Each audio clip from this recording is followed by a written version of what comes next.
Radiation తోనే భూమి నాశనం అయిపోతాయి. దానికి కోట్ల కోట్ల కోట్ల రెట్ల పదార్థం అది వచ్చింది. దాన్ని పట్టుకున్నా డేంజరే, చూసినా డేంజరే, ఏం చేసినా డేంజరే. దాన్ని తీసుకెళ్లి దేవతలు ఏం చేశారు, ఇది మన వల్ల కాదని చెప్పేసి శివుని బతిలాడారు. శివుడు ఏం చేశాడు, దాన్ని ఇలా తీసుకొని చక్కగా ఏం చేశారు, పెట్టాడు.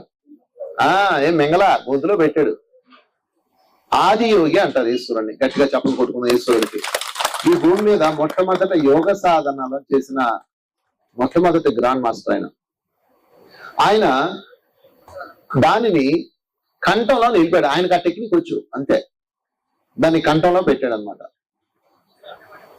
మింగలేదు, మింగితే ఆయనకు ప్రాబ్లం, ఊస్తే బయటోడికి ప్రాబ్లం. దాన్ని కంఠంలో పెట్టుకొని ఆయన తన యోగాన్ని కంటిన్యూ చేశాడు. ఇదిగో ఇదే వెనక పోస్టర్.